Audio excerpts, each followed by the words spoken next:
All right, here we are live on a Monday. Thank you so much for joining us. Hello, Richard. Hi. Thank you for being here with me today. We do miss Bill Mosley.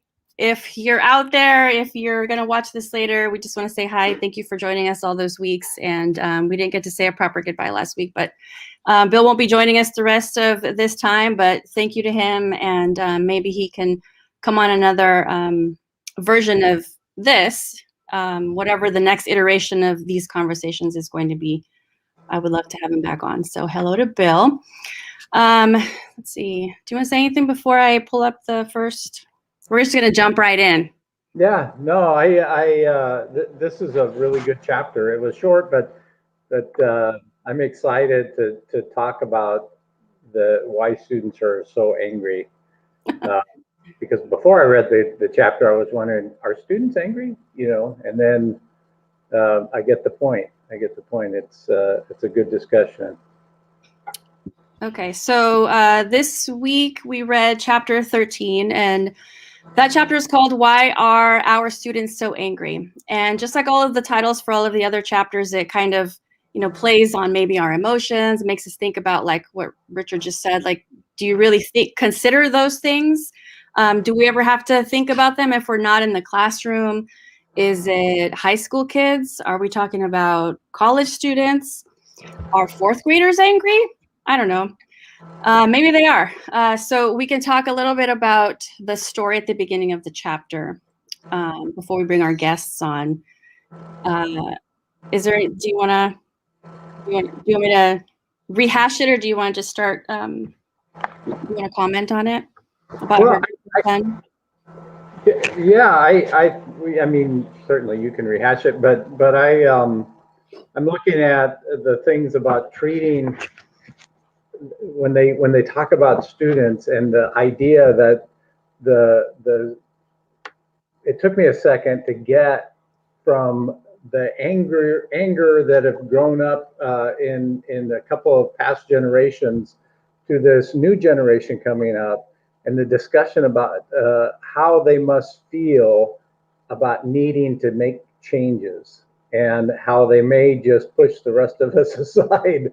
And because she didn't specify race or religion, or she just said, you know what, the new generation is starting to give signals that we're moving into a different time, and they may just have to take this out of our hands and out of our control and move on. And that's an interesting concept.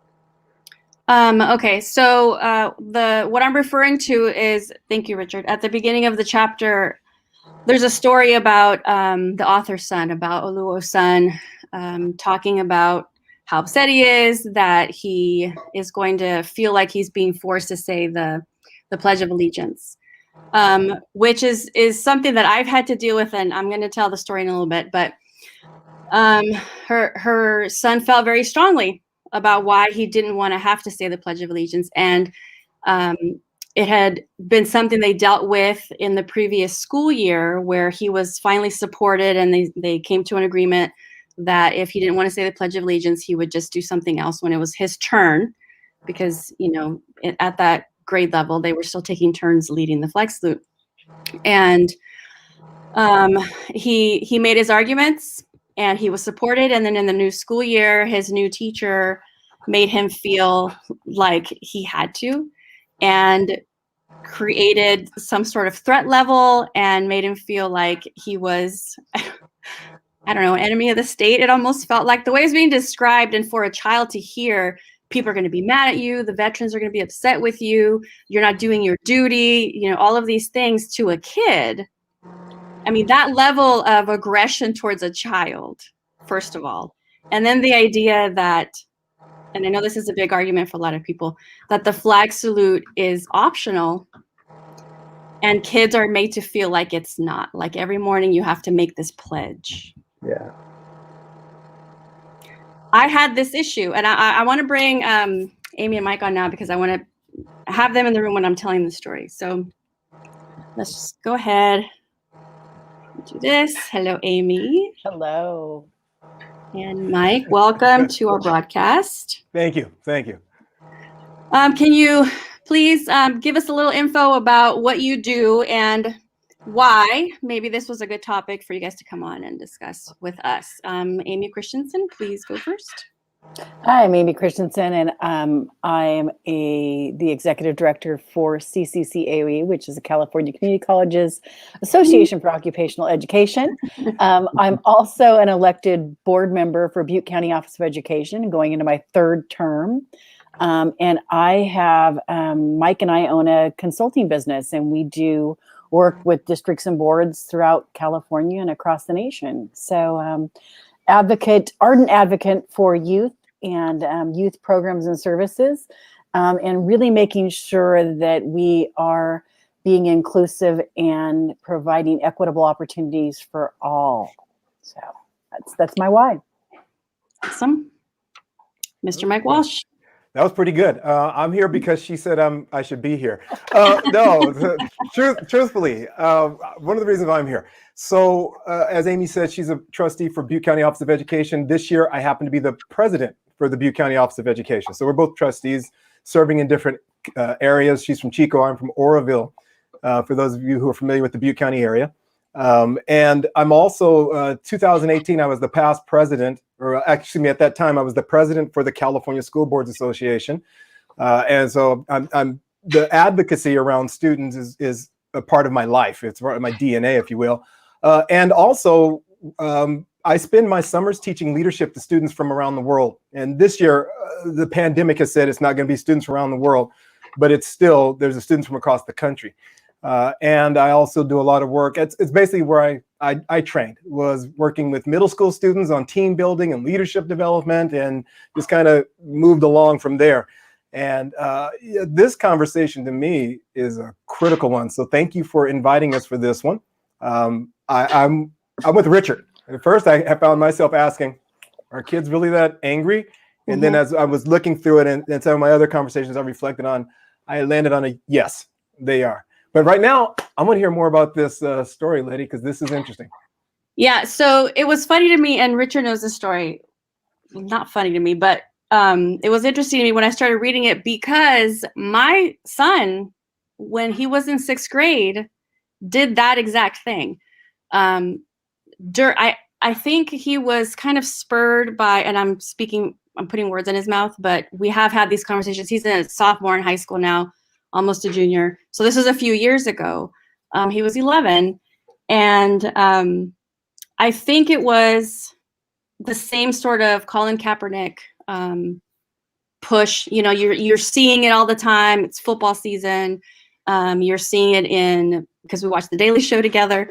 I hope we don't lose viewers. We were watching The Daily Show together, and so the story was coming up a lot, right? And I think that probably sparked something. And then there was a couple of other news stories where he asked questions and we had these conversations. And then one day I get a call from the school that Ben had refused to do the flag salute. And we had not talked about it. He had not mentioned it to me. I got an email and then a phone call.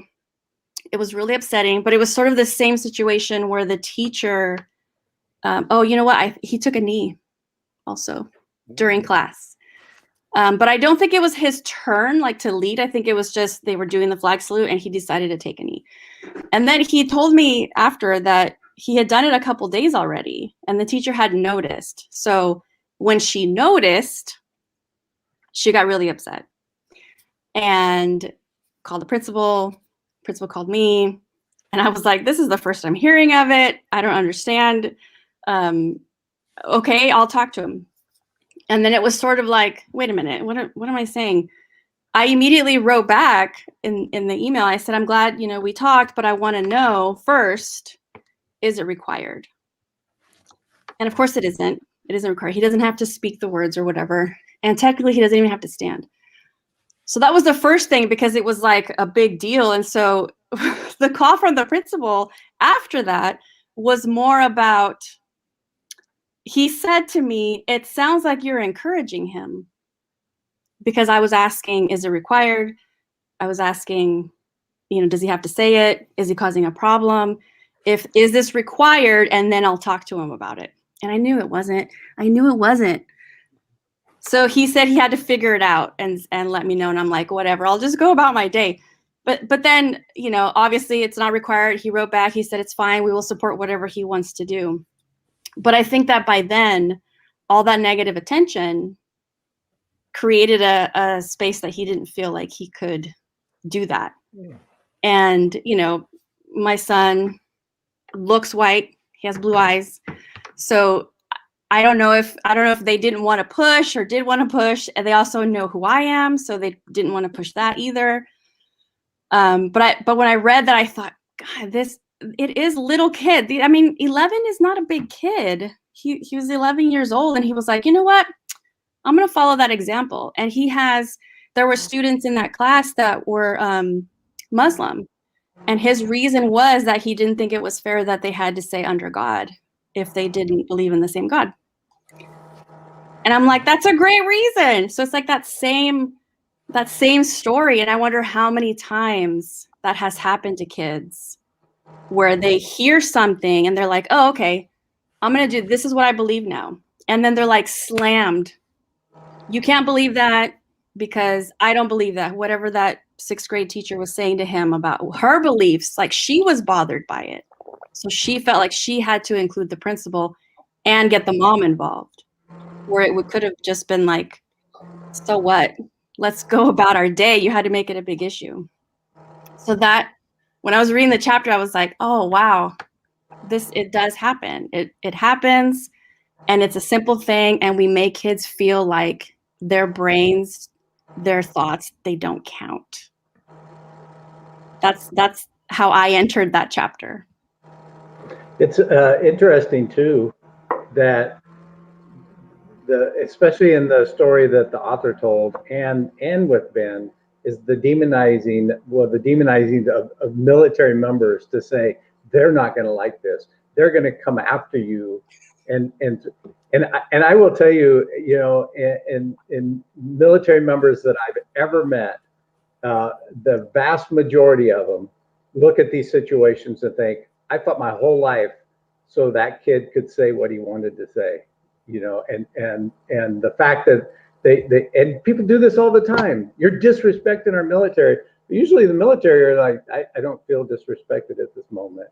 And so, and so I think it is interesting. And the fact that the story matched Ben's story, Letty, so closely, it almost felt like we were reading Ben's story. And so it must just happen all the time.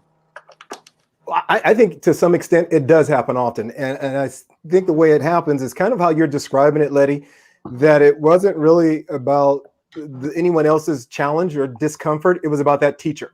Right? It's about that particular teacher. And then we try and find a way, if I'm that person, I'll try and figure out how to state this correctly. But that teacher or that person, what tends to happen is you've offended my sensibility because you're challenging one of my deeply held beliefs, and I've never even thought deeply about my deeply held belief. But golly gosh, I recognize I'm angry, but I can't look at you and say, because I'm not intelligent enough or mature enough or haven't thought through it enough. So I'm trying to be careful about how I demonize some folks. But there's this notion of I haven't really had a chance to think about it, and I'm offended. And I don't know how to explain the offense. I just know I am. My grandmother had the same kind of reactions when I talked about going to check out someone else's religion. Right? And I wasn't looking around to go find a new religion. I was just genuinely curious, like your son was connected and aware of the Muslim students. I was aware that there were other kids who grew up differently than me. So I was curious. I was nosy. And I wanted to go check it out. And my grandmother, it hit the roof. And it was about her beliefs that might get touched on, not about mine. I was fine. And so I think there's a ton of examples that I can think of about how we treat students like that, where we say, well, you're just a kid. What do you know? Because we grew up in it. Hang on a second. Let me do this again. I grew up in a time, I've got enough of this gray in here. I grew up in a time where I was raised by my grandparents who were raised in the Depression. Right? And so they're Depression era kids, right? And now they've got a grandson. And they were raised where kids were seen but not heard. So a lot of that was passed on. You stole my words. You're welcome to borrow them, okay? And you can add your story to it as well. We were raised around be seen but not be heard. And so I know the first time I started challenging my grandmother and my grandfather around some of their thoughts. Boy, they didn't take it so well, but it was their fault because they raised me to be critical thinkers and analytical and, okay, we want you to be, but challenge anyone, but anyone in this house. Okay, that's going to, make it kind of confusing. Though, right? Yeah. That's what we're doing in schools. We're constantly saying, and I'm going to pull up a comment from someone on Facebook right now, but it is that it's we're going to test you on all these things. You better be able to think critically about all these things that we're sharing with you because you have to have this knowledge, but we don't want you to be free thinkers and don't question what I'm saying to you. It's which is fascinating because for me, having been in education for a whole lot of years, I don't have the gray, but I have gray other.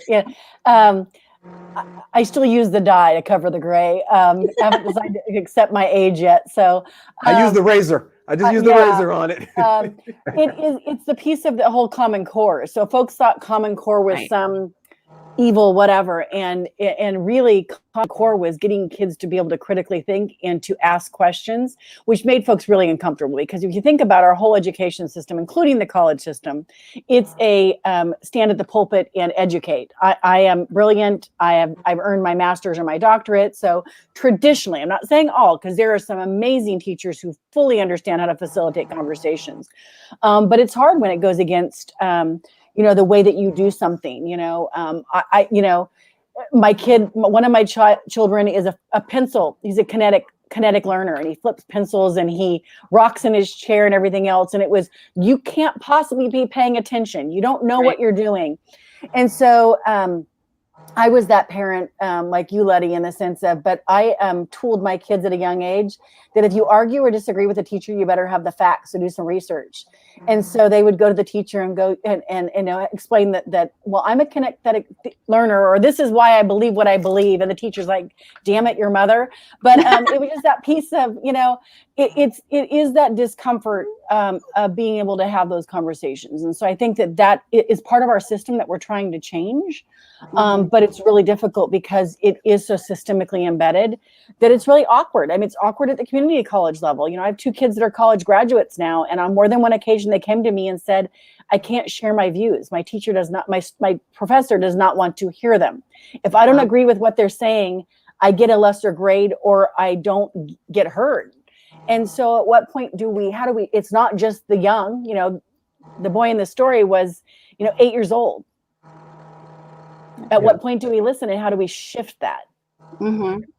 So you raised your child to be a difficult student like that too? I got in trouble. One of my sons the teacher was explaining how he wanted all the class to take notes. And my son had my son's a super deep thinker, by the way. He's we look around like, whose child are you? He's he's got a 17-year military career, and he does some amazing things, and he's a super analytical deep thinker. In his class, he was a junior in high school. I'll never forget, because he's always challenged the whole family. He's that kid that makes those jokes, they're dry, and you have to think deeply about it for a second. Like, wait a minute, that's actually kind of funny. Well, this teacher made a statement about how he wanted everyone to take notes. My son made the statement of, he asked the question. I always taught them, ask a question, be respectful. And the teacher explained, well, I want you to take notes this way because this is how I learned in school. And my son said, so do you believe everyone learns like you? Done. Mr. Walsh, you are out of this class. I'll call your dad, because the teacher and I were real good buddies anyhow. And he called me up, and I had the same moment, and I said, all right, I'll talk to Jeremy about it. It's not a big deal. And when I looked at Jeremy, I was like, nice job, good question. Pow, high five. Right? And so just be a little bit nicer about how you do that. Pick and choose your moments. But we want kids to be deep thinkers until they challenge the way we are telling them to think. Mm-hmm. That's when we have problems. And I think that leads right back to this question about why are students so angry?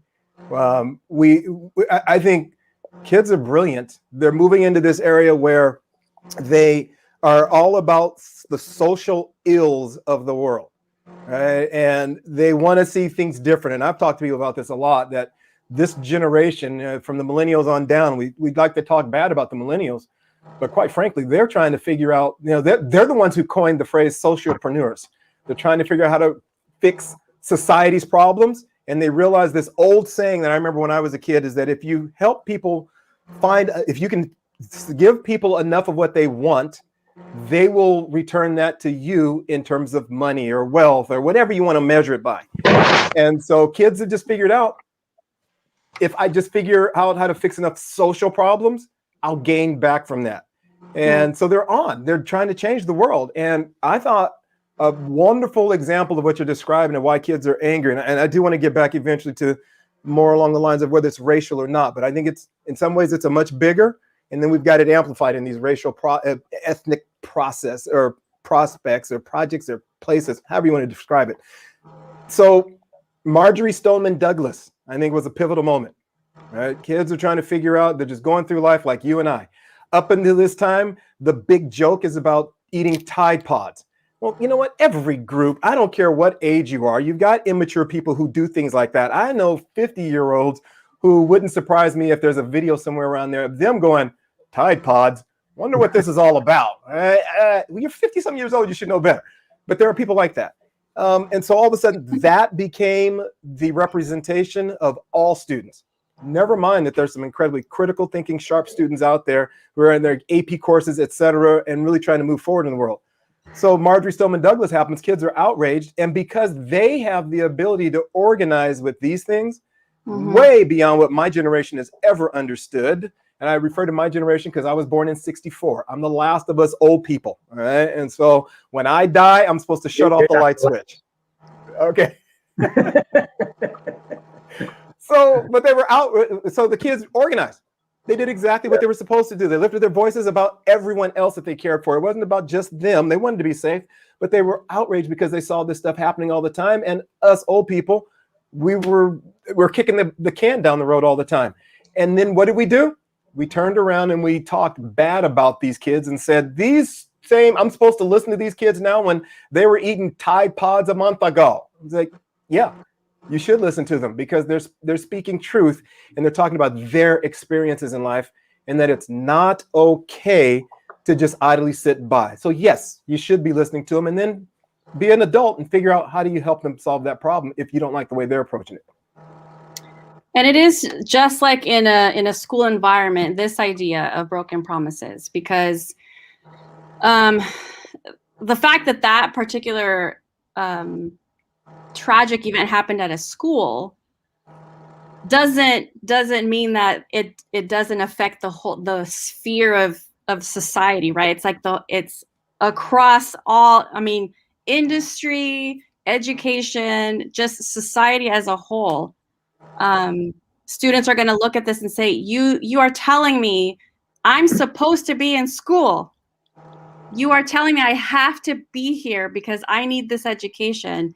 And you are not doing everything that you can to make sure that I'm safe, to do this thing that you say I have to do, like by law, unless I take a test. I'm supposed to be here or my parents are in trouble, right? Like that kind of thing. So these broken promises, all the things that we're talking about, we want you to be critical thinkers, but don't question us. If you have questions, you're going to be outcast, you're going to be singled out, you're going to be labeled a problem child. Broken promises across political spectrums, everyone. It's not specific, like you're saying, it's not necessarily right now that this moment that we're talking about has nothing to do with race right now. The broken promises are across the board because even if you are white, educated, you still come out of college owing maybe hundreds of thousands of dollars, depending on what your degree is in, what school you went to. There's no job necessarily waiting for you at the end. You're not trained to do, I'm going to generalize here. You're not really trained to do anything. So, and I know, Amy, you can back me up because it's what you do. But we're so many different promises affecting so many different people across the United States in so many ways. So this idea that students are having these feelings about things and then they're criticized for it. Like, who are we when those moments come? I think it's real, and I'm going to shift hats here. One of the things I truly appreciate at this moment in time in California, though, is that the LCAP, the local control accountability plans, built in the engagement piece. And so one of the things I'm going to say is, because this is one of my favorite parts of my job and what I do for our company, is empathy interviews, or getting to go out and do focus groups with students and parents and community. And it's one of the places that true boards that are truly interested in making a change, and there are a lot of them out there. It's sometimes really hard, though, to hear the feedback, because I sit down and I talk to small groups of students and I have these conversations.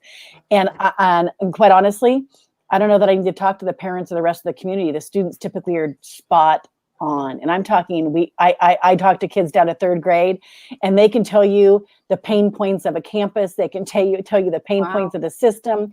They know what's happening. And so I have a very deep appreciation for them. And then I get to take that and I get to put it into adult words, and I get to tell the board, and I get to tell the groups that are making decisions. And what's driving these local control accountability plans, which I love, because it's going to start mending some of the broken promises.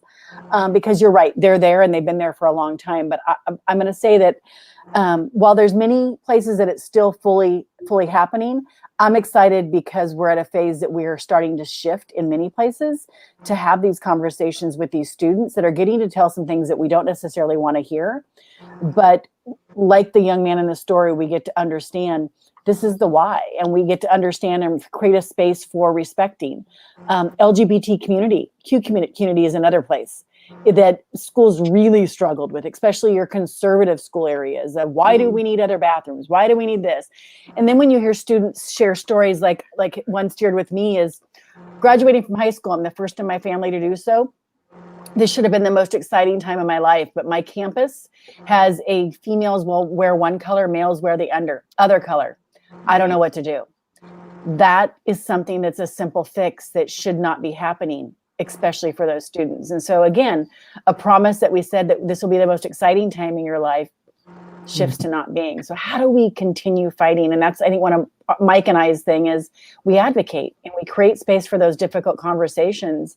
And it's just, and you guys with doing this is just one of those huge pieces of how do we create a safe space for folks to talk about things that aren't working, and how do we now create the contagion of spreading something that's positive, of continuing to support those conversations, because we all know people in our workplace who are going to want to shut those things down because it's going to cause them discomfort and pain.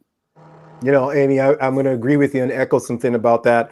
I've come to understand, as a lot of the work that I do during my summers, I'm working with leadership and teaching kids from around the world. And then during the school year, usually in the fall, I'm working on a lot of programs, getting kids to talk and share their stuff with each other. And I have to tell you that I have come to fully appreciate that students are not the problem. They are over it, whatever the it is, whether it's gay, lesbian, students with disabilities, whatever it is, they're over it. Like, okay, that was Johnny last year. It's Janie this year. Okay, can we go play ball now? Right? They're over it. And it's the adults who are the ones that are arguing and fighting and upset about, well, why does it have to be Janie? And God only, and now we off down the road to fighting. I think the reason why the part of the broken promises is that kids can see hypocrisy a mile away, and they understand where promises have already been broken, and I think they're just done. All right, look, adults are the ones who are messing this up. We want to be with each other, support each other, love each other, because we just want to be kids and have fun. But it's the adults who keep stepping in the middle of that and creating all the stress in life. Yeah.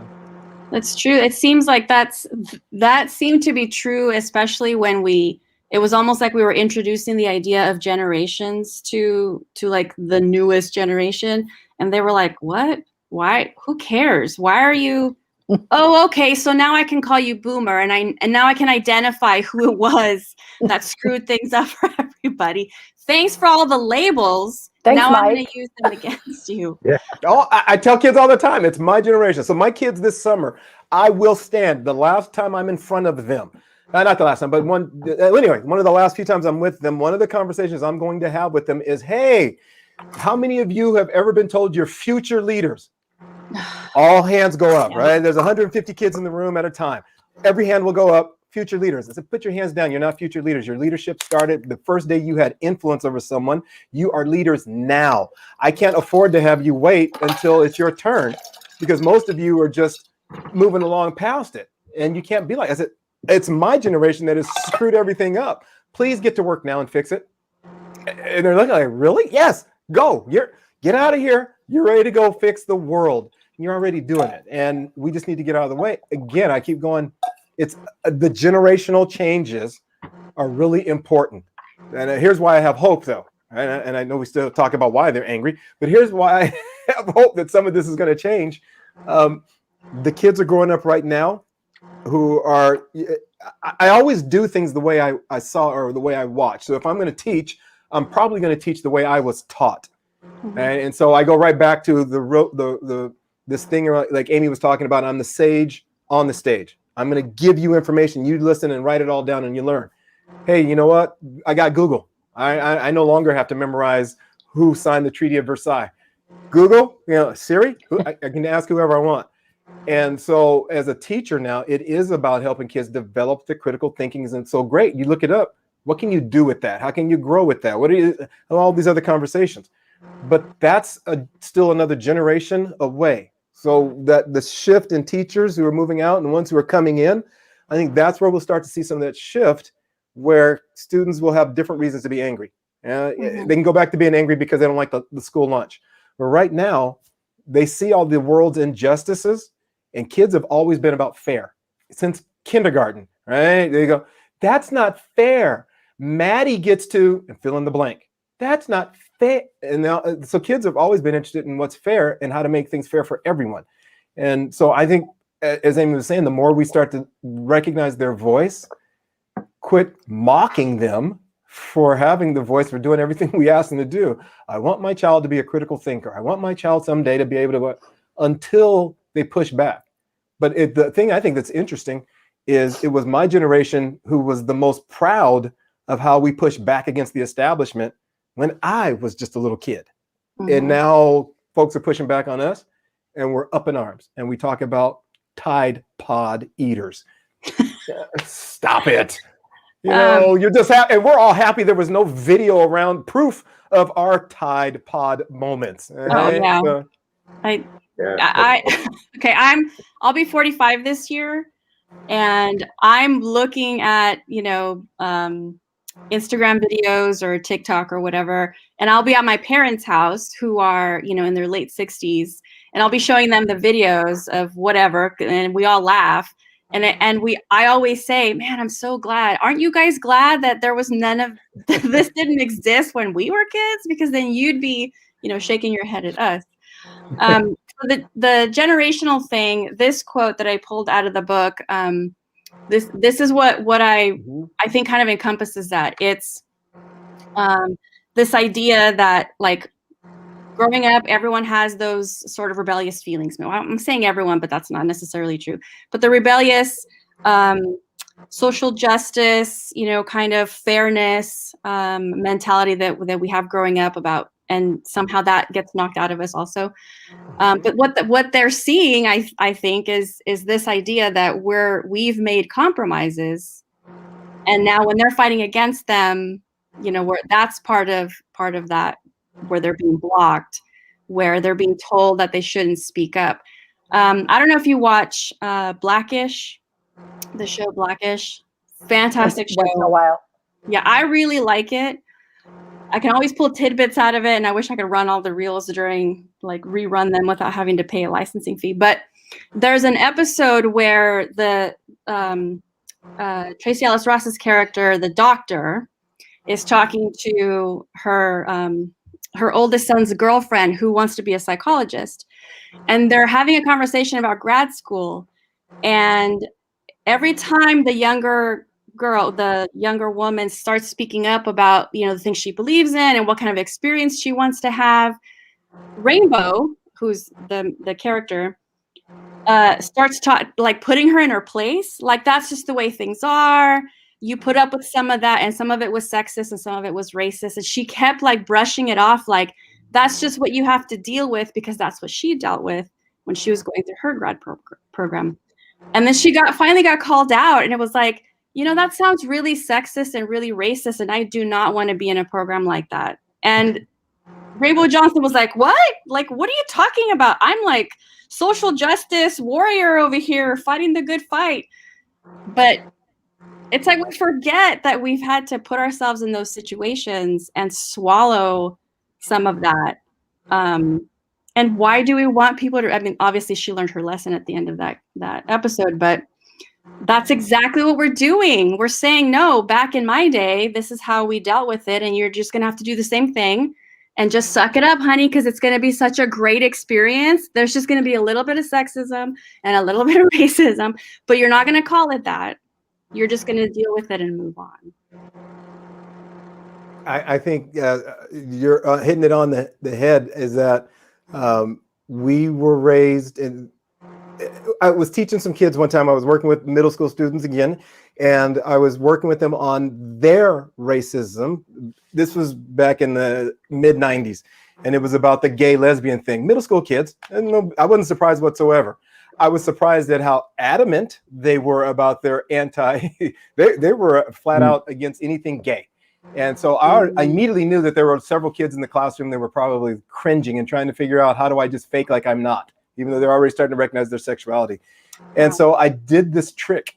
And the teacher who I was working in her classroom with her, I'm the guy who showed up and taught here's Looking at You 2000 curriculum, the anti-smoking and all the other things. And so I had this one slot that the kids always expected me, and we had some great conversations. They trusted me. That was mistake number one. But they fully trusted me. They knew I was going to take care of them. So they were themselves. And they're having this conversation one day about God made Adam and Eve, not Adam and Steve, blah, blah, blah, all that stuff.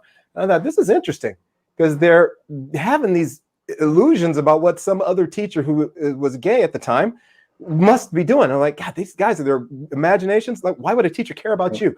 So what we did was I took out the old the footage of Keep Eye on the Prize, the old civil rights series that was wonderfully done.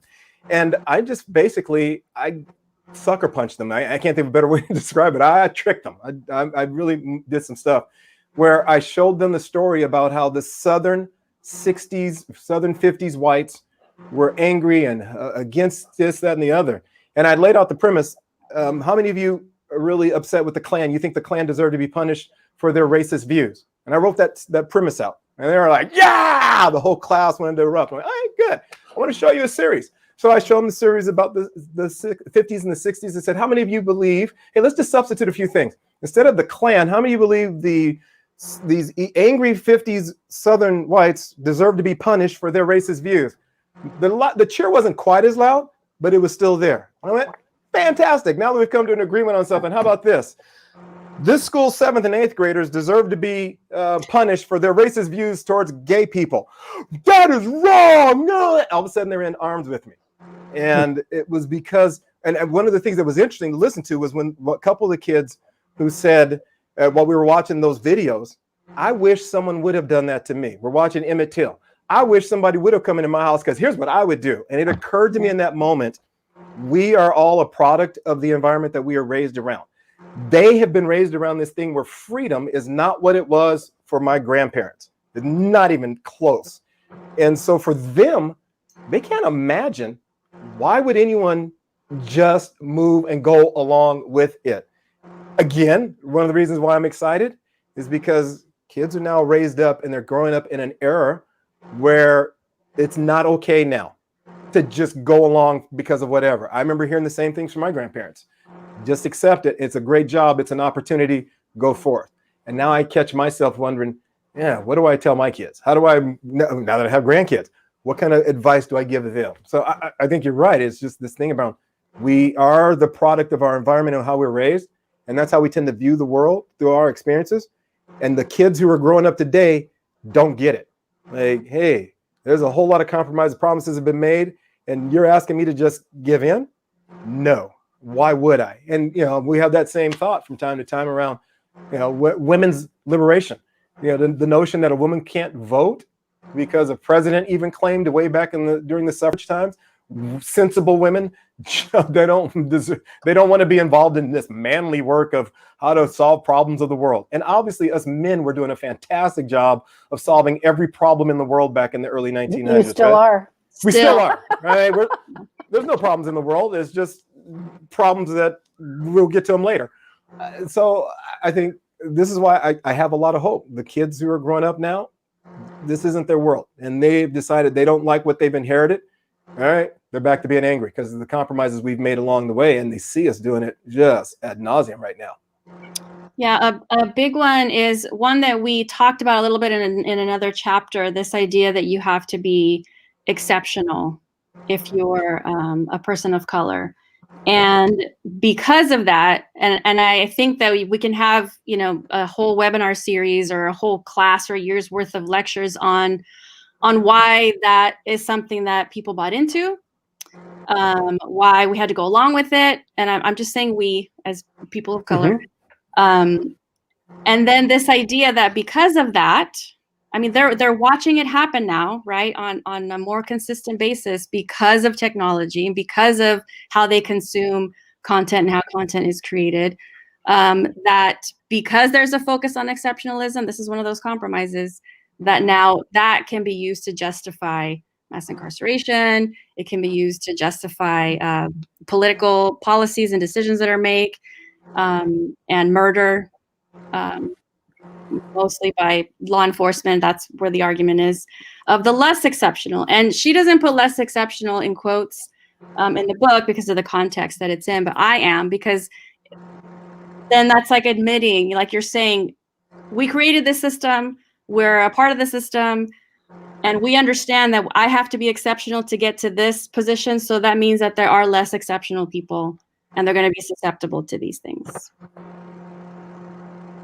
You can go first, Amy, because I know you got some thoughts around this one. I have 150 thoughts around this one as well. And Letty, you just alluded to it, so I'll get back to it around this murder stuff that we've seen happening lately. But because that one falls into this ethnicity. But I'm going to give Amy a chance. No, go ahead. Okay, so I think thank you, by the way. I think where we see that the most is that whenever we are still talking about the first Black person to step into whatever place, first African American, there's a tremendous weight. I have to be exceptional. When I got elected here in Butte County, that was my first thought was, whoo, I can't mess this up. There's a lot of folks who are watching me, and as the first Black county board member of Butte County, first trustee, I got to do this right. I can't make the mistake. And we see that with every time the first Black whomever. And what bothers me about that is the less exceptional. Every time we have one of these murders, every time we have one of these violent episodes with police, and I'm going to say right now, I've got some wonderful friends who are police officers. I don't have this belief that all police officers are evil, et cetera, et cetera. I'm going to say there are those instances where when it happens, and it's not just the police, Ahmaud Arbery, I forget how to say his name now, but even his murder was not by the police. It was just by folks who decided to take that moment. And every time this comes up on TV, I already know I can predict the narrative will be, look, here was this tragic thing that happened to this individual. And then I can almost set my watch and go, within 24 hours, someone's going to trot out that person's history and go, yeah, but did you know? No. And when that person was 12 years prior, I'm looking at Tamir Rice, and I'm still trying to figure out what were they going to say about a 12-year-old, because he was out playing with a gun like any other kid. My grandson, who is a year and a half, he will pick up anything and he will he's learning how to shoot. I don't know where he learned it, right? But he has the thing where he wants to now shoot with whatever. It could be a stick. He'll make it into a gun. It could be he bite his pizza into a shape of a gun. He doesn't care. He's just playing. And so how do you not get upset with a 12-year-old? And what's the story around? They must have done something to deserve it. Or how can you make this person the poster child for why we need to change life? Look at what a horrible person they were and the past. That is the other end of the less exceptional that I take great offense with. I think a lot of it, Mike, and being a white woman, you and I have had these conversations at length, and I think some of it is, where we were brought up. It's the influence of the environment. My mom does not have a racist bone in her body, but her fears are real from being transplanted from a school in Utah transplanted to a school in Woodland that were mostly brown skinned kids. And she was very few, and she was the only blonde haired, blue eyed in her family. And she used to get beat up and chased. And so her fears are real. We're very uncomfortable to have these conversations about the impact that it has on it. And you and I have talked about, you have other nephews that are large Black men, and the fear of them, because of their size, being considered angry even when they're not angry, and what would happen to them as a result of. And so I think that a big part of it is the ability to have these kind of conversations, because it's real, but it's not right. And it's, how do we shift it? We don't shift it by continuing to ignore it or not talk about it. We have to continue elevating the conversation to create space for folks to understand that we can't stereotype what we don't know or what we're not exposed to. And you and I have had lots of conversations about this, is how do we shift that mindset, especially when we still have pockets of people not living or being exposed on a regular basis. We have schools up here. We're in the Northern California. Northern California, from Butte County to the Oregon border, is primarily 85% white. And so when you think about that in a reality, when you think about California as a total and how diverse it is, but yet you still have these pockets, we can't shift fast enough. We can't. And how do we now expose students and their teachers? Because we have schools that are saying, you don't have teachers that look like your students. You're right, we don't, because who wants to move into this white neighborhood or this white county and be the, one of 10 people and not have any support system and raise their children? So it continues that less than exceptional, because we don't know what you don't know. And I'm not advocating for that any way being right, but it's the conversations that we have to continue forcing people to have, to recognize all these students for the exceptionalism that they have, and for wherever they're at, no matter what they are and what they offer. I'm going to shift just a little bit. It's interesting that you're saying that about the demographics of the far north. The majority of the people that have been in these conversations with us over the last few months have been, Central Valley and Southern California, all the way down to San Diego. So it seems like there's diversity, but you're right. I think where you're coming from in terms of the education system and the demographics of the cities that you serve, it's a little bit different. It's a lot different, and I would love to come and work with any of those others and educate those parents on how to go make changes. Because that's what I get passionate about. Is I've been doing this work for a long time, is continuing to educate the folks. You have a right to shift your system. Mm-hmm. It's how do we do it?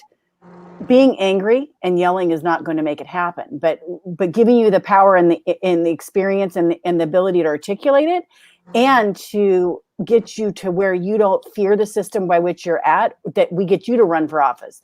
And that actually is happening in California right now. The shift in board members, we had over 1,000 new board members last year elected.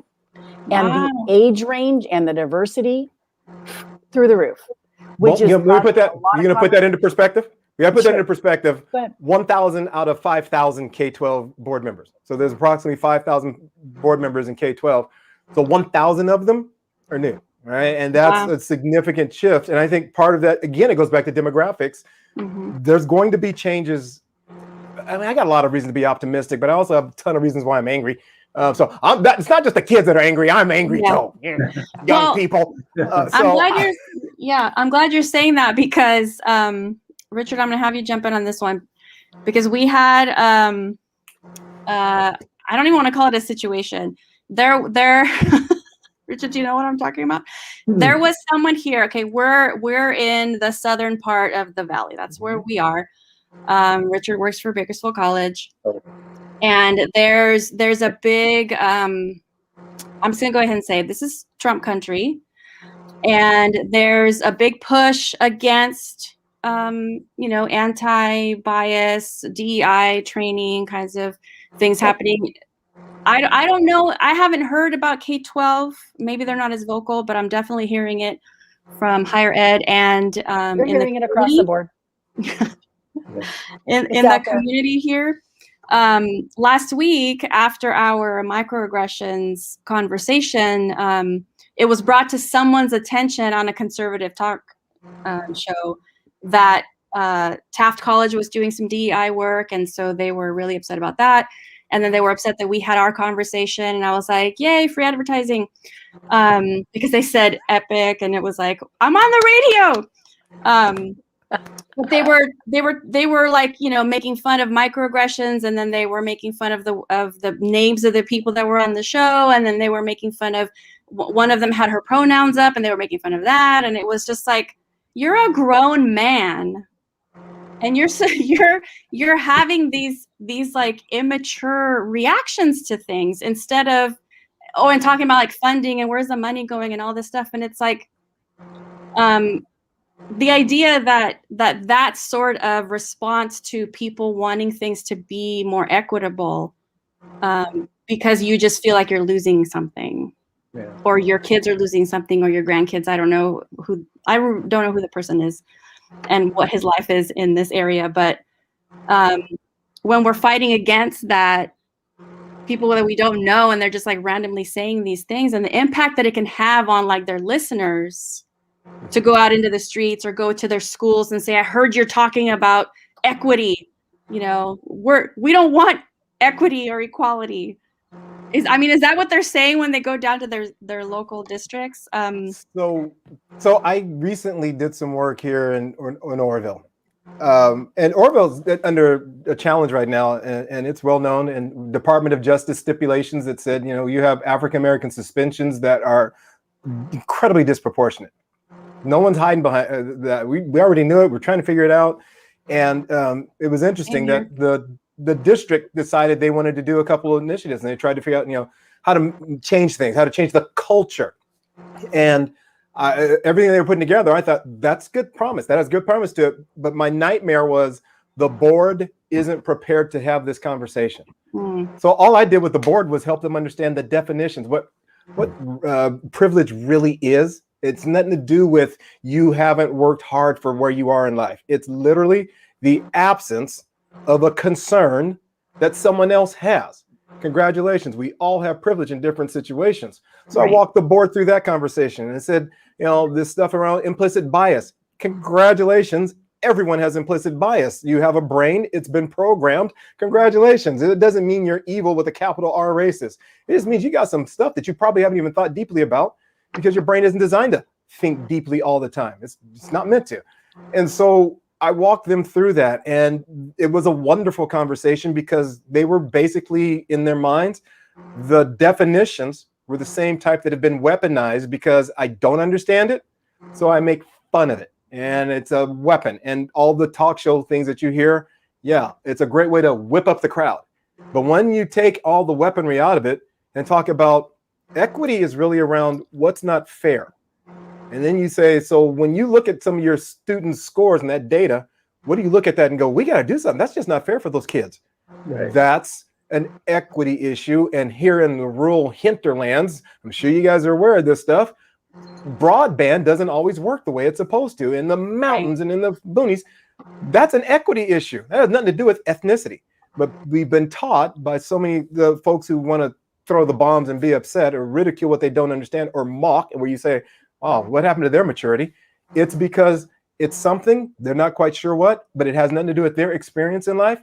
So why is there something being made of it? It's not a big deal. Let's move on. Okay?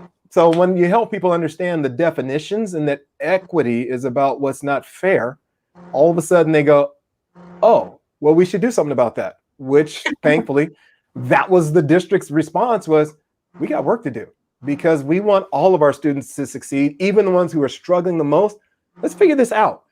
Very different conversation. And all of a sudden, all the weaponry drop. You can hear people putting their weapons down. Okay. And it doesn't mean taking away from another student or a gate student or whatever else to provide equity. It just means that you're upping the opportunities for those students who don't have access.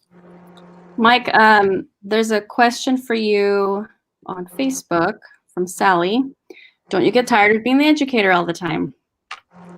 No. Again, we could do a whole series about why, and one of our chapters about that. But I figure this is what God has given me a talent to do, is to explain it, to help people understand it, to simplify it, take all the weaponry out of it. God gave me that talent, and I'm in. Like, okay, this is, and here's probably why. I always think back to, I've been to the Topeka, Kansas, to the website, to the historical site for Brown versus Board of Education. And I can't go through that place without becoming emotional and tearful and crying at, and I've met some of the Little Rock Nine. I've met 3 members of the Little Rock Nine in Arkansas, and I hear their stories, and I think about all the things that they risked for an education. They risked their lives. All I'm going to risk is my next election. Right? I'm 11 years in, and I'm feeling pretty good. Like, I got a shot at this. And so I refuse to allow myself to be tired. There's work to be done. And as long as I have this platform and I have this opportunity at a place where people fought and died so that I could someday have this opportunity, oh, no, I'm good. I can take a nap every now and then. Right? And then when I go play with those high school students during the summer, I get re-energized because I love the direction they're moving. And again, as the demographics change, as the new generation comes through where they're not accustomed to all this stuff that we grew up with a long time ago, I love the changes that are ahead of us. And so I just want to energize them and say, go forth. Please start leading now. We can't afford to wait any longer. So no, I'm not tired. I got plenty of energy. Mike doesn't get tired. I get tired because of Mike not getting tired. well, you're getting some props on Facebook.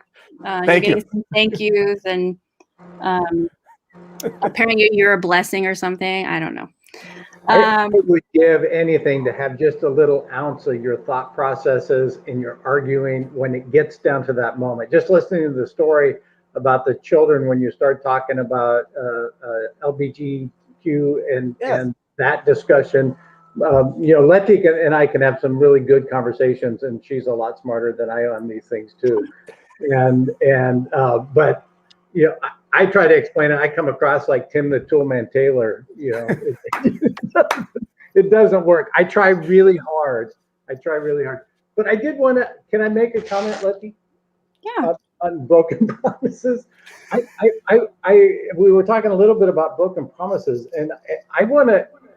If my generation, and I guess Mike, you're included in that, is the difficulty we have. Is we're sort of the generation that started recognizing promises were really broken here. We really screwed up, but we were horrible at trying to fix it. Yes. I think that when you look at the mass incarceration that happened in the 90s and 2000, but we still have people in prison from that time frame that we've never really fixed. We've never went in and said, we got to figure out how to get these folks out of here, because one is, yes, maybe they did do something wrong, but did they deserve life in prison? And they're sitting there for 25 years, and we've never really come across to fix it. And I'm going to use Ben as an example again. Here's a kid that walks in, plays video games. He gets to do that for about an hour every night, but he's playing with people around the world. Yep. And he walks in to talk to us about the Palestine-Israel conflict, and ask questions like, why is Israel being, hurting so many people and killing so many people? And you have to have that conversation, and it's hard, but they're exposed to a lot more than we were growing up. And they know what's going on. And I cannot help but really agree with what the author's talking about here, is this coming generation, they really are going to be the ones that fix all this. And if I'm still alive when things really start changing, I think that I'll just be blessed to have witnessed some great things that are coming down the road. I think you're on the nose. You and I know that I had no clue what this Israeli-Palestine fight was all about when I was 12. I didn't know that the words existed, Israeli-Palestine. I didn't know. I was busy with, my bicycle or my skateboard, and discovering, oh, there's rocks over there that I can go climb on because we moved from LA to the mountains. All right, let's go climb. That was my world. So, I think what, we have to be aware of and what kids are exposed to, it's amazing. And like I said, as the demography changes, as the ethnicity becomes the majority of the country, we're going to see so many shifts that it becomes representative of their experience and expectations. I'm with you, Richard. I want to stick around long enough to just watch it so I can sit back and go, them young kids, woo, look at them go. I want to be there. See, you're saying that, but I'm gonna pull something up here, because this idea that previous generations were brainwashed into believing that it was too much to ask for. To me, it's not just that the future generations are going to be asking for more and doing more because they're going to know more. It's us keeping them from doing that. So even now, I feel like we're saying, "Oh, you guys are going to do such amazing things," but then we're constantly like pulling them back from doing those amazing things as the adults in the room, or the adults in the country. I don't know, but I feel like we're the ones getting in the way. I think there's places and pockets of people. I think the majority are getting in the way, but I think there's pockets that are not, and that are creating the ability to shift. And I think it's going to take finding those individuals, and it's going to take more individuals stepping up and leaning in to push back on the system, and more parents to have those conversations with their schools and know that they truly do have a voice. It's just going to take a concerted effort, and it's not easy. And we saw it in the past. So we saw people fighting for people, and we're going to have to figure out how to do it in a way that demands the shift. And I think Amy's right. Earlier, she talked about the fact that our kids are finding their voice in education, and we're still struggling to hear it and figure out how to listen. But that's law in California, and other places are going to follow that. And it's going to become this thing where more and more people realize that if you're going to solve a problem, you might want to talk to the people who are struggling with that problem the most, and stop making decisions on their behalf. Start inviting them into the room. And part of that is students. Again, it's a different world. My kids were raised differently than what I was raised, and my grandkids were raised even differently. And I still find myself questioning, why is my son doing it like that? Back in my day when I was a kid, oh, that's part of it. This is no longer when dinosaurs roamed the planet. The kids are different. Put the stone tablet away and chisel. Yeah. And so, Richard, you're right. I think it's like the kids today are growing up exposed in a very different way than we were as kids. And I think that's all a part of why I have optimism about the future, is we can't stop that. So, and I get it. There are plenty of adults who are standing there going, slow down, slow down. You can challenge anyone but me. I'm the one adult you should never challenge. You know what? Those are the folks who are about to get run over. And there's just, you can't stop it. I want to share this article because this kind of speaks more to policies that are made, that some of us maybe don't have control over. And so I don't know if you guys have seen this. Nicole Hannah-Jones, she's a creator. Hang on, let me take this down. Tracy Mike. Created the 1619 Project. If you haven't listened to the podcast, it's fantastic. It's a fantastic podcast. But I wanted to pull this up because there's a little mention here. I highlighted it. Yeah, here it is. So this is, what happened. Can everybody read that? So just hours after that decision was made, there's a conversation that in Texas, that Saturday morning, they approved the bill to ban the teaching about racism. And then this part I didn't know, this idea that they're going to ban any academic credit for civic engagement. And so another sign that the GOP feels threatened. And so this, to me, this is sort of why I'm like, we keep getting in the way. Like, we want things to be better. Some of us, most of us, want things to be better and different, and we're encouraging, students to do these things. But then, it's like that 2 steps forward, 1 step forward, 2 steps back thing, or it's just like it's just 1 step forward, 1 step back, like all the time, back and forth. And that's why it's exhausting. And that's why people get angry, because it's exhausting. So when I pulled this up about children I wanted to highlight this because it's the children that are fighting. And I know students also means college students, but they grew up in that educational system, right? But they're seeing what the fighting is about. They know what they're fighting for or against by the time they're moving into that college space or whatever higher ed space. But I wanted to make sure we keep looking at this like it's the children. Yes. Like the example of the Stoneman Douglas High School. Like they're children and they're fighting. They're standing up because there's so many adults can't or won't. Well, and I think it's interesting that adults are the ones, you're right, they're the ones who are the most frightened by all of the conversations because it challenges something at their core. But I'd say I'm going to keep arguing for the generations that's coming up, because they're also responding to something that's deep in their core. So one young man who I've recently come and started to do some work with his company. Now, let me give you the story how he got his company. He's a teenager. He wrote some kind of software and sold it to Google. Made a boatload of money. Now he's sitting around trying to figure out, what do I do with all my money? Him and his girlfriend is doing work in DC in policy think tanks around foreign and national defense, something. I don't even know. These kids are like way above my pay grade, right? But they're doing wonderful stuff because they understand technology at a level that I still don't get. I remember teaching my grandfather how to program his VCR and never him quite learning it. Well, I'm now that guy. I don't get some of this technology stuff. I'm okay with that. I'm not going to be, you young people in your Snapple chats and your tweet face, whatever, got it. I'm good.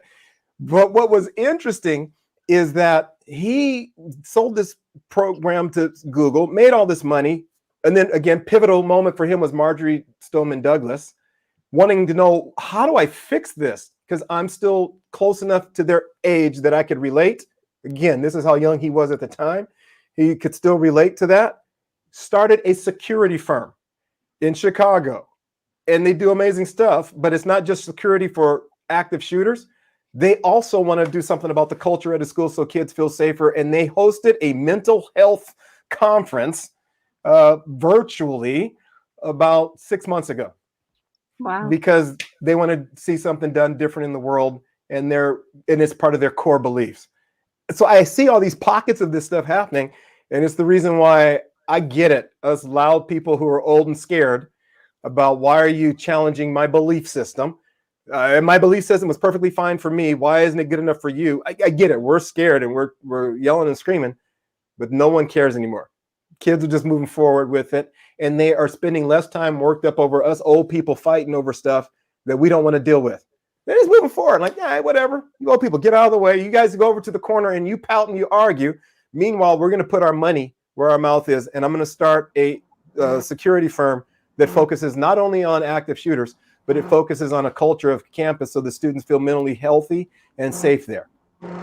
What's fascinating, okay, who does that? What's fascinating too is that the 1,000 new board members I talked about earlier, a lot of them are in their 20s and are making a lot of the old folks that are on these boards very uncomfortable, because they're the parents of students that are at the schools, or they recently are college graduates, and so they ran, and now they're challenging why does it have to be this way? And so I think we're in for some changes, which I'm excited about. Yeah, that's cool. I'm going to share another thing here. Sorry, cutting you off. This is I listen to a lot of podcasts, and this one I find delightful. This is Baratunde Thurston, How to Citizen. And I just wanted to show it because it's a great podcast. But with each one of these conversations that he has, in the commentary, in the description of whatever he's talking about with whoever he's talking about, there's always action items, which to me kind of speaks to what we've been talking about, like sort of approaching things differently, looking at things, having the conversation, and then what are we going to do about it?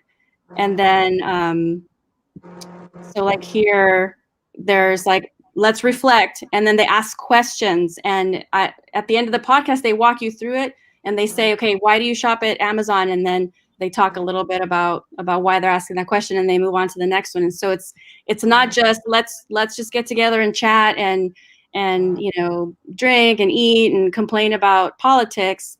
What are we going to do? Like, let's focus our conversation, and then let's think about what is actually possible. So I really loved that. I wanted to share that because I was listening to it, but I didn't realize that these were things that the actual items that they were putting on the website for people to actually look at and walk through as if they're studying or something, really making plans for what they can do next. Let's see. So that was that's an important part. That's an important part, is to have the answer to, and this has been my concern for us now in the this latest iteration of the civil rights movement, if you will, with George Floyd and all the marches and the riots and everything else. My concern has always been, when we finally get everyone's attention, do we have an answer to the question, what do you want done next? What do you want to see done differently? And I think we've struggled to become clear about that as a group, as a nation, as whoever the outraged citizens are, however you want to describe them. I think we haven't done a good enough job of answering, of landing on, here's what we think needs to happen next. We're starting to get there with the police reform, but that message got hijacked immediately. And it became, we have this divide about whether it's get rid of all police, which I think that's a horrible idea. I still want to be able to call my police officers. I have a son who might be involved in law enforcement in a more formal way than he is right now. And I want him, I think there's, my wife and I were at lunch the other day, and someone had a t-shirt on that said, walked in the door that said, Blue Lives Matter. And I looked at it and said, Blue Lives Matter and Black Lives Matter have so much in common. The overlap is crazy. Why aren't we having that conversation? Because truthfully, we want blue lives, our officers, to make it home safely at night. And I want black kids and lives to make it home safely at night. That's one problem that both share. That should be the focus of the conversation. And how are we going to get there? And I think that's part of this. The missing piece is we do have an overlap of what we want, but we haven't been clear about the message and what we say is the next step. And instead, we keep getting caught. We keep getting pulled into the fight about what we don't agree on. But I think the agreement is universal. I want black kids to make it home safely at night. I want police officers to make it home safely at night. End of story. How to get there? But we get instead, we do that because that conversation, the stuff that we want to fight about, that's a whole lot easier than the conversation around, so what do we do now to get both groups home safely? So speaking of George Floyd, tomorrow marks the 1 year tragic anniversary of his death, his murder. And I wanted to pull something else up, but now I can't get to it. There's an anti-racism newsletter, and I think that's what it's called, the website, anti-racism newsletter, and it might be .org, maybe .com. I'm not sure. You'll have to look. But the author posted a poem there, and it kind of takes you through the whole year. She talks about in the last year, and then mentions all of these different things, from like the social media, sort of like the Black Squares Instagram thing, to police reform, to the trial, like all of these different things that have happened over the last 12 months in the form of poetry. And I thought it was really beautiful. And I'm sorry, I can't pull it up. I lost it somehow. So I wanted to make sure to share that. I wanted to bring it back to Mike and Amy also. And this is correct, right? .org. The CCCAOE website, you can check out the information about their Wednesday nights. Do you want to share a little bit, focus more on that? I know you talked about it at the beginning, but you want to remind everybody real quick. We have our last Wednesday night this Wednesday, the 26th, from 6 to 8 p.m. And we're focusing on curriculums and Get Focused, Stay Focused, and how you can have the career and college conversation, creating a 10-year plan. And really, they did a crosswalk to embed diversity. So super, super, super excited about that. But we've had a variety of conversations, from beliefs to understanding the caste system, to having difficult conversations, and we're going to continue it. The bigger piece is the fall conference is for those that are in the field of K-14. Fall conference is in person, which will have a DEI strand as well as we heard loud and clear. Folks really love the student panels. So we're actually having a couple more student panels this time to really hear from the students of how all of this is impacting them. And they can Student talk about voice? Wow. I know. What? I know. Why do we do these jobs? Why are you teaching that at community college? Oh, students. Okay, so if you're interested in the conference, if you're interested in catching the last session of this DEI conversation they've been having, cccaoe.org, because you just get the link, right? And then you can hop in to that meeting. Okay, so go to that website for that information. And then, of course, it is May, and May is Asian American and Pacific Islander Heritage Month. We've been talking about this all month. This is now the 4th time I'm reminding you, everybody, that you can go get information about Asian Americans and Pacific Islanders and their heritage on Google. You can look up movies on Netflix. You can go to, they've done some of the work for you. If you are someone who doesn't want to read a book or watch a webinar or attend a workshop, you can just sit and eat popcorn and watch a movie and educate yourself. It's incredible. So please do that. May is also Mental Health Awareness Month, and I have also been talking about this all month because on Thursdays, I partnered with one of our local child guidance clinics, and we've been doing all therapy Thursdays, and every Thursday we've been talking about depression and anxiety. This will be the last Thursday that we're doing it, obviously, and this week we'll be talking about diving a little deeper into anxiety. We did that that sounds horrible, diving deeper into anxiety. We're trying to help people. That's awful. We're trying to help people with anxiety. This year has been, sort of bringing a lot of that up for a lot of people who never even thought that they would suffer these kinds of mental health issues. So I think it's been a great series, and the last one is this Thursday, but all month there's been activities. Again, all throughout, you can just Google this stuff and I promise you will find something. So I just wanted to remind everyone of that. We have some thank yous in the comments. We didn't get to all of the conversation in Facebook, but thank you everyone who's tuning in and making comments. Yes to all of these things. A lot of times what we were saying is answering the questions or commenting on the things that people were saying in the comments, but we appreciate you guys tuning in. And thank you, Mike and Amy, for having this conversation with us. I loved it because I was hoping we would get exactly this like wide variety of different ways that we all, kind of see what's happening and wondering why students are angry and then hope, right? Because you can't have a conversation with Mike without feeling like, okay, fine, we will get on the cheerleading train. So we're there with you, okay? We're there. Cheerleading requires a lot of hard work, so yes. It's exhausting. It was my pleasure to be here. I love it. Thank you so much. Yeah, I wanted to thank both of you too. You're both amazing. I was really excited about tonight, and you didn't disappoint. I do want to ask Mike, what is Snapple Chat and Tweet Face? I'm still trying to figure it out. I got to ask my grandkids. Hashtag trademarks, please. We're working on those secretly. So those are coming out next year. Do not steal those ideas. Okay. Thank you, Richard. I appreciate it. Oh, that's funny. All right. Thank you, everybody. See you next week. I forgot to put up next week. We're going to be talking about, oh my gosh, I totally forgot to put it up. Next week, we won't be here next week, actually. Scratch that. So sorry. Man.